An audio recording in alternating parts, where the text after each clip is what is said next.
E agora, para finalizar, a palavra para o professor Marcos Del Roio, professor da Unesp, Campos de Marília, presidente do Instituto Astrogildo Pereira, que edita a revista Novos Rumos, que é uma das melhores publicações sobre cultura política, filosofia no Brasil. Aqui na saída, na banca, tem alguns exemplares da revista Novos Rumos. E agora a palavra para o professor Marcos Del Roio.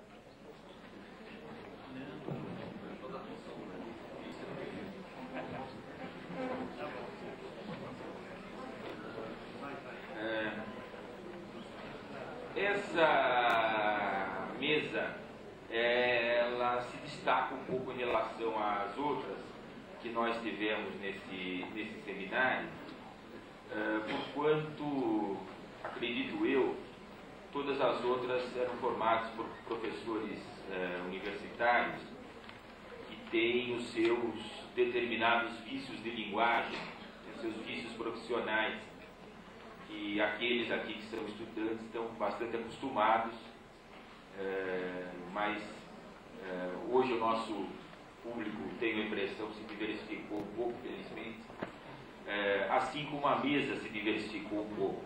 Então as formas de abordagem do tema proposto, assim como o encaminhamento das questões, passou por uma pequena diferenciação em relação às mesas, pelo menos aquelas que eu pude assistir, que foram apenas as das 2 noites anteriores. De qualquer modo, indiretamente, incidentalmente, acaba tocando a mim retomar um pouco o fio da meada de algumas questões que foram colocadas nas mesas anteriores, inclusive na mesa de abertura desse seminário na segunda-feira. Nessa nossa mesa de agora, que se chama Política e Trabalho, Perspectivas do Governo Lula, em relação à política e especificamente o trabalho, que é o nosso tema, eu começaria por lembrar a campanha eleitoral. É um ponto inicial da discussão, antes de avaliar, para que possamos avaliar as perspectivas do governo. Não faz tanto tempo, então a memória de todos está muito fresca. Quer dizer, na campanha eleitoral, nós percebemos claramente que todos os maiores candidatos fizeram um uso muito intenso da mídia. Maquiagem, trejeitos, etc., o que é normal.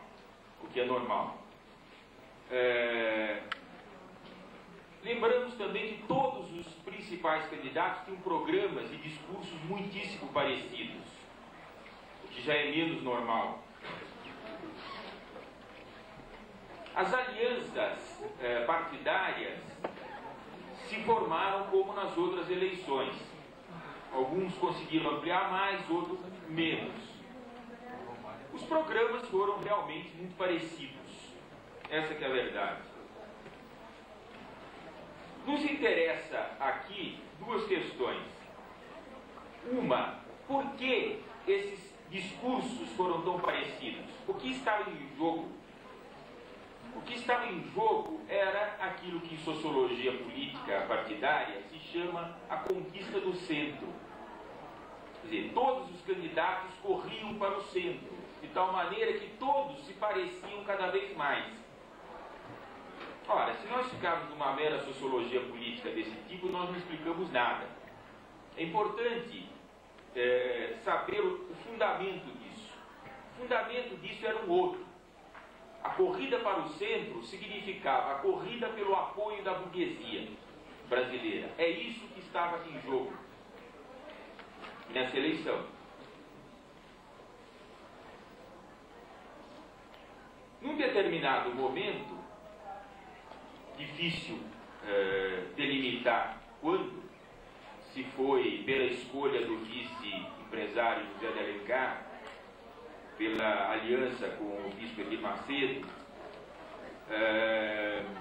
ou se foi com a famosa carta aos banqueiros, que o Lula ganhou a eleição conseguindo o apoio da burguesia.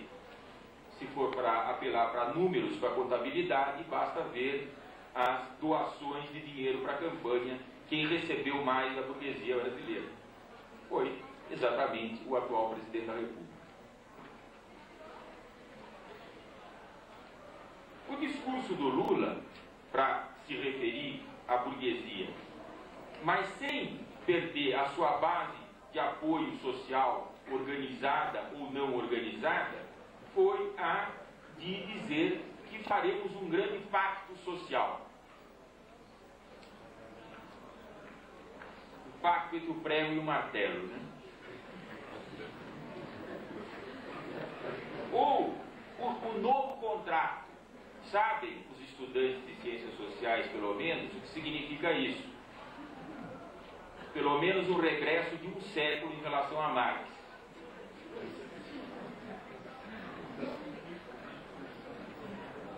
Bem, o fato é que essa estratégia foi vitoriosa. Efetivamente, Lula ganhou a eleição, conseguiu um apoio popular significativo.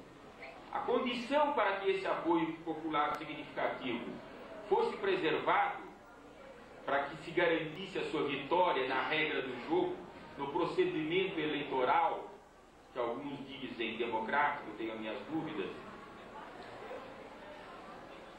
foi a de jogar água fria nos movimentos sociais. Quer dizer, por favor, vocês aí fiquem quietos, parem de reivindicar, nada de clamar por melhores salários, melhores condições de vida, por direito à terra, etc., que vocês acabam me comprometendo a vitória eleitoral. Então vocês fiquem quietos, eu ganho, depois a gente vê o que faz. Mais ou menos isso que provavelmente o Lula dizia num petit comité. E às vezes o petit comité poderia até ser maior. O fato, esse, é muito claro. Em nenhum momento o movimento popular, a classe operária, o conjunto dos trabalhadores se colocou como sujeito nesse movimento. Esteve e está subordinado a uma clara hegemonia burguesa. Agora, isso é uma contradição na trajetória do PT? Foi uma mudança drástica no último ano, nos últimos 2 anos? Ou é um desenlace razoavelmente esperado? Claro que aqui eu faço uma análise, uma interpretação bastante provocativa, mas é obviamente proposital. Eu acho que é uma coerência muito grande no PT, nesse desenlace. O PT nasceu a partir de uma inspiração claramente sindical corporativa. Quer dizer, o PT defendia a autonomia do movimento operário, dos sindicatos, das grandes indústrias multinacionais particularmente, em relação ao Estado. E também em relação à chamada política. Basta ver as entrevistas do Lula naquele tempo. Política não é comigo. Não quero saber de política. E a política é algo deles, não é nossa. Bem, essa é uma visão sindical corporativa. Quer dizer, isso é primitivismo. Mas o fato de lutar pela autonomia do movimento operário era um aspecto fortemente positivo.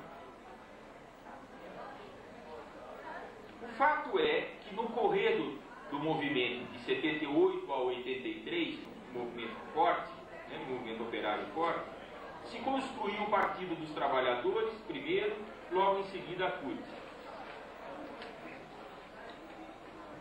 Houve uma primeira contenda, eu me lembro que eu falava com uma colega ontem à noite sobre esse tema. Como se chamará esse partido? Eu me lembro perfeitamente, algumas vertentes marxistas que fizeram parte da fundação do PT falaram, não, tem que chamar um partido operário. Isso tem uma justificativa teórica antiquíssima. O partido operário não é a mesma coisa que um partido popular, como queriam alguns setores católicos, que é o partido de todo o povo, né? Que é classicamente partido popular. Na Europa, o partido popular é sempre partido de direita, né? E de inspiração católica. Isso é na Áustria, isso é na Espanha, né? Para falar em dois que estão no governo. Mas ao fim passou o insípido Partido dos Trabalhadores, que não tem muito significado. Quer dizer, como categoria científica, não tem muito significado. Mas ótimo, é aqui que vai. Cabe todos os sindicalistas. Quer dizer, acabou sendo o partido daqueles que vivem do salário, o partido dos assalariados. Qual era o objetivo desse partido? A defesa dos interesses dos assalariados, dos interesses materiais, imediatos. Quer dizer, melhores condições de trabalho, melhores salários. Jamais foi posto, a não ser de uma maneira insípida, porque havia os marxistas chatos ali dentro do PT. Não, a gente tem que falar que lá para frente nós temos que ter o socialismo, temos que superar o capitalismo. Daí ficava aquela discussão que não chegava a lugar nenhum. Mas qual que é o socialismo do PT? Claro que não podia ser decidido qual seria. Quer dizer, havia mais ou menos 400, né? Quer dizer, não havia organicidade nesse partido. Quer dizer, então é um partido que durante os anos 80 primou por uma postura economicista, ao mesmo tempo voluntarista. Quer dizer, era muito comum os militantes do PT no começo dos anos 80 falar: não, o nosso objetivo não é o poder. O nosso objetivo é conscientizar a população. Do que, né? Quer dizer, é claro que isso é uma argumentação transcendental. Quer dizer, os pobres são bons por natureza e a eles caberá o reino dos céus, em algum momento. Bem, o fato é que o PT jamais colocou em pauta a questão da hegemonia da classe operária num processo de superação da ordem capitalista. Jamais. Isso não significa que determinadas vertentes, determinados setores do PT, que jamais foram minoritários e sempre foram muito fragmentados entre si, não o tenham feito. Bem, o curioso é que esse corporativismo do PT lutava contra o corporativismo estatal. Aquela tal da tradição varguista é o corporativismo de Estado. O sindicato atrelado ao Ministério do Trabalho, a existência da Justiça do Trabalho, são todas categorias jurídicas, um ordenamento jurídico que passou a se constituir a partir dos anos 30 no Brasil, como vocês sabem. Mas o problema posto no Brasil, de alguma maneira pelo próprio PT, dentro desse primitivismo político, mas que foi derrotado no jogo das ideias e na política exatamente em 1989. Quer dizer, não é o caso de dizer que o Lula tremeu na base quando foi debater com o Fernando Collor. Não se trata disso, é evidente que ele tremeu na base. Mas o fato é que entre 89 e 91, muita coisa aconteceu. Quer dizer, aconteceu a desintegração do mal chamado socialismo real. Quer dizer, na verdade, a desintegração da União Soviética com as suas implicações catastróficas para a humanidade. Houve a derrota do movimento popular com a derrota eleitoral do Lula e um refluxo e um impacto tremendo da derrota da esquerda no mundo. Ora, isso abriu claramente a avenida para a implantação do neoliberalismo no Brasil, que foi se implantando a partir dos últimos meses do governo Sarney. Não foi com o Collor, foi nos últimos meses do companheiro Sarney, diria alguém hoje. Naquela época não se dizia, claro, mas hoje em dia se diria isso. A mudança foi tremenda. Quer dizer, com o Collor, Itamar segurou um pouco a onda, mas a consolidação veio com Fernando Henrique Cardoso. Isso sabemos todos, foi muito bem exposto aqui pelo Altamir. Agora, qual é o problema que se colocava no Brasil? No Brasil não há liberalismo. Quando fala não há liberalismo, não há o jogo do mercado, não há liberdade de contratação. O Brasil não é Inglaterra e não é Estados Unidos. É isso que precisa ser feito. Neoliberalismo significa isso. É preciso americanizar o Brasil. Então o discurso do liberalismo vai nessa direção. O livre comércio, né, a livre contratação do trabalho, a privatização e o desmantelamento do Estado. É isso que foi feito no correr dos anos 90. Agora, nessa situação catastrófica, o PT, por ser o maior partido da esquerda, mas isso a esquerda brasileira em geral, não teve, aliás, não é nenhum privilégio nosso. Isso vale para o mundo inteirinho, né? Nós estamos falando do Brasil, mas isso vale para o mundo inteirinho. O deserto de novas ideias no campo da esquerda é uma coisa fantástica, né? Quer dizer, nós não tivemos força, ideias, capacidade de mobilização para resistir ao desmonte do trabalho, à precarização do trabalho. Quer dizer, a enorme ofensiva que o capital desencadeou contra o mundo do trabalho do Brasil. Não houve resistência para isso. O partido que poderia fazer isso e não o fez, não eventualmente por covardia, mas por problemas congênitos, seria o PT. Só que agora o PT passa a fazer uma outra jogada. Vamos ganhar a eleição. O Lula vai ser o presidente. E todas as concessões foram sendo feitas passo a passo no decorrer dos anos 90. Quer dizer, até o PT se integrar plenamente como um partido da ordem. Um partido dentro da ordem neoliberal. Um partido dentro do regime. Um partido revolucionário não pode ser um partido da ordem, é um partido contra a ordem, contra o regime. Ah, mas nós não podemos ser contra a democracia. Quem disse que isso é uma democracia? Isso, se nós formos discutir isso, já é um sinal de indigência teórica coletiva. Né? Já é um sinal de indigência teórica. Porque é óbvio que nós não vivemos uma democracia. É óbvio. O país que tem trabalho escravo, infantil, não pode ser uma democracia. Bem,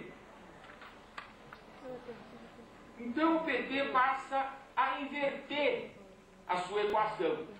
Se nos anos 80 jogava tudo na defesa dos interesses econômicos dos trabalhadores, nos anos 90 passa a jogar tudo no político, no institucional, no ganhar a eleição e fazer um bom governo. Administro bem, governo bem, e olha que no Brasil é uma grande coisa, é óbvio, não roubo. Né? Não roubo, já é óbvio que é um grande avanço. Mas é pouquíssimo, quase nada em perspectiva histórica. Bem, com isso, o PT foi sofrendo uma corrosão ideológica, uma corrosão de ideias, uma corrosão de programa. E com isso, bloqueou a possibilidade de uma radicalidade de massas, do crescimento da organização das massas. Não jogava mais nisso. Quer dizer, esse processo foi sendo também vivido, não só pelo PT, também pela CUT. Quer dizer, hoje em dia é muito difícil diferenciar um pouco o que é a farsa sindical e o que é a articulação sindical que dirige a CUT. É muito difícil. As posições são as mesmas. Não, vamos dar curso de requalificação do trabalhador, vamos, quer dizer, na verdade vamos fazer tudo que a empresa indica, que a empresa sugere, que o capital sugere. Quer dizer, a tendência hoje, inclusive quando o Lula chega e fala o meu candidato à presidência da CUT é o senhor Luiz Marinho, ele está fazendo o que fazia Getúlio Vargas. Quer dizer, está incorporando as centrais sindicais ao regime. está castrando a autonomia sindical. E o desmantelamento do pouco que resta de resistência sindical por via legislativa, por exemplo, quebra da unicidade sindical, vai ser uma catástrofe maior que 8 anos de governo Fernando Henrique. A abolição do dia para a noite do imposto sindical quebra os sindicatos. Quebra os sindicatos. Quem vive dentro do sindicato sabe muito bem disso. Bem, quer dizer, quando chegou 2002, o PT estava pronto para ganhar a eleição. O Lula estava pronto para fazer aquele discurso. Quer dizer, não foi do dia para a noite, é toda uma trajetória. Agora, foi uma vitória eleitoral, segundo, como diz um filósofo italiano com bastante fama, em alguns setores da esquerda brasileira que abandonaram a esquerda, chamado Norberto Bobbio, diz o seguinte: as regras do jogo. Democracia é o procedimento, são as regras do jogo. Então ganhamos as eleições dentro das regras do jogo. Pergunta que eu faço, e a minha resposta tende a ser negativa, mas estou aberto para ser convencido do contrário. O tempo dirá. A pergunta é a seguinte: é possível mudar o regime neoliberal que nós nos encontramos seguindo as regras do jogo? Duvido muito. Uma outra dúvida: é efetivamente um governo em disputa? Eu acho que não. Se dizia disso do governo JK. Poucos aqui haviam nascido, mas infelizmente os que estudam história sabem disso. Se dizia disso. Um documento famoso do Partido Comunista Brasileiro, chamado Declaração de Março de 58, dizia isso: o governo JK é um governo em disputa.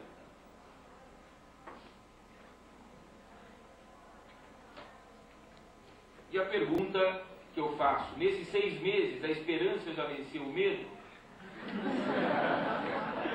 Ou ao contrário? Porque um governo que nesses 6 meses aumentou o desemprego, claramente é isso, aumentou o desemprego e transferiu bilhões para os banqueiros e deu uma merreca de aumento do salário mínimo, realmente, por enquanto, continua o que era. Vai mudar? Tomara. Tomara. Sou cético por profissão. Dizem, aliás, foi quase dito isso aqui pelo professor. Bem, ganhou a eleição, realismo, professor, por favor. Uma situação internacional muito desfavorável, sem dúvida. E nós pegamos o rojão, os Estados Unidos ensandecidos, uma crise econômica e social que entra dentro dos Estados Unidos de uma maneira muito grave. O número de pobres e de desempregados nos Estados Unidos cresce de uma maneira exponencial. A tentativa de superar a crise é pela militarização e pela conquista de recursos externos. Isso pode dar com os burros na água, mas pode causar devastações inimagináveis no planeta. Isso foi discutido aqui em dias anteriores. A correlação de forças internas é desfavorável. O PT cresceu muito, mas o PT e mais o conjunto dos partidos ditos de esquerda jamais teriam maioria no Congresso. Verdade, mas aí nós estamos falando das regras do jogo. O número de governadores eleitos por esse conjunto de partidos foi pequeno e em estados de importância diminuta. São Paulo, nós continuamos aí sob a batuta do glorioso Geraldinho. Minas, Coécinho. E o secretário do Rio continua o Garotinho. Agora, a herança econômica social é pesada. É pesada. A destruição desses 12, 13 anos de era neoliberal no Brasil é dramático. É dramático. Agora, mas se nós considerarmos essa situação internacional desfavorável, a correlação de forças políticas e institucionais desfavoráveis e uma herança econômica e social catastrófica, as regras do jogo mudam isso? Não mudam. O governo está condenado a seguir a lógica da política vigente, da política neoliberal, o que tem feito até agora. Superávit primário nas alturas, pagamento da dívida externa, negociação com a ALCA, tudo o que fazia o anterior. Até a política externa do Brasil, que todos citarão como um dos pontos positivos desse governo, não é uma mudança profunda em relação aos últimos meses do Fernando Henrique. O próprio Fernando Henrique estava endurecendo o discurso.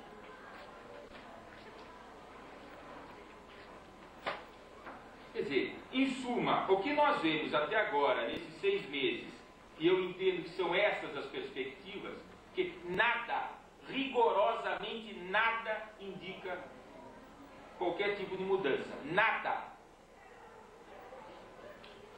Nós temos uma representação de classe, um governo que expressa claramente a hegemonia burguesa no país. Claramente. Em nenhum momento ele fala de vai elevar as massas, que a classe operária um dia vai governar em primeira mão. Quer dizer, o governo é meu, sou eu. O pacto social, eu estabeleço as normas. Quer dizer, há uma nova forma de corporativismo embutida nisso, principalmente nesse Conselho Nacional de Desenvolvimento Econômico e Social, cheio de devedores da Previdência, diga-se de passagem.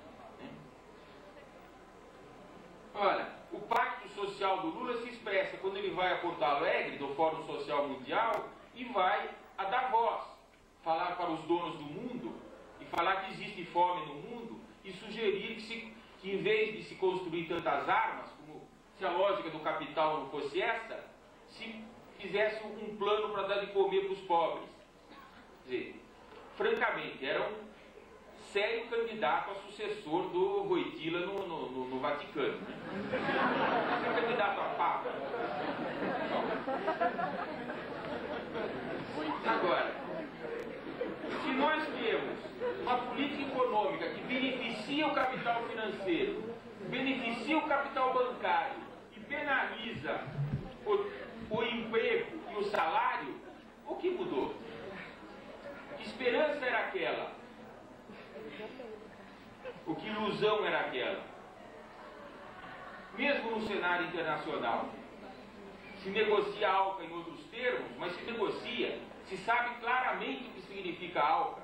Há um livro aqui que eu sugiro para vocês: Combater a ALCA. Há que se dizer, a ALCA não, ela fere os interesses do Brasil, compromete irremediavelmente a soberania do Brasil. Não. Tem que dizer não e se aproximar da China. Porque essas últimas lambidinhas que os americanos andam distribuindo, essas balinhas e chicletes que os americanos andam distribuindo para o Brasil nos últimos tempos, nas últimas semanas, é claríssimo. Tem um objetivo, a China. É impedir que o Brasil se aproxime da China. Se eles jogam muito pesado, o Brasil pode se aproximar da China. Por que não fazer isso? Com clareza, transparência. Não é um governo transparente. Portanto, não sei se democrático. Bem, também já devo ter falado demais. O que fazer? O que poderia ser feito numa situação dessa? O fácil de falar, evidentemente. Mobilizar as massas. Pressionar o governo. Obrigá-lo a mudar de direção. Mas eu não entendo que seja um governo em disputa. Seria reordenar o governo. Porque é muito claro, um governo que tem Palocci, Verzoini, eu morro de saudade do Malan, do Fraga, dos outros lá. O que é isso? Essa questão da Previdência, e eu vou terminar por aqui, A questão da Previdência, e vou terminar exatamente no nosso quintal. Essa reforma da Previdência vai conseguir fazer o que o Fernando Henrique e o Paulo Renato não conseguiram em 8 anos, que é destruir a universidade brasileira. Quer dizer, só nesse campus se aposentam 15% dos professores. Como eles vão pesar na Previdência, dificilmente serão substituídos à altura. Quer dizer, serão substituídos por outros professores com trabalho, com carga horária muito maior, ou seja, superexplorados, mais do que já são. Apesar de, numericamente, dizer que o professor universitário ganha bem, né? Do ponto de vista numérico. Quer dizer, essa reforma da Previdência é um enésimo ataque à soberania nacional. Porque sem universidade, uma outra universidade, não essa que nós vivemos, sem universidade não haverá a formação de uma juventude qualificada para construir o país, não é qualificada para o mercado de trabalho do capital, uma juventude qualificada para construir um país, não haverá. Sem universidade não haverá produção de ciência e tecnologia para garantir a soberania desse país. Não haverá possibilidade de nós criarmos uma força de defesa contra os bárbaros do norte, que poderão nos agredir numa década dessas. Então, esse governo, para 6 meses é muito pouco, sem dúvida é muito pouco, mas não deu um sinal sequer que me permita acreditar que efetivamente a esperança venceu o medo. Me parece que é um governo coberto de dedos, de tatos, de cuidados. E principalmente com medo do seu próprio povo. Por que não mobilizar as massas?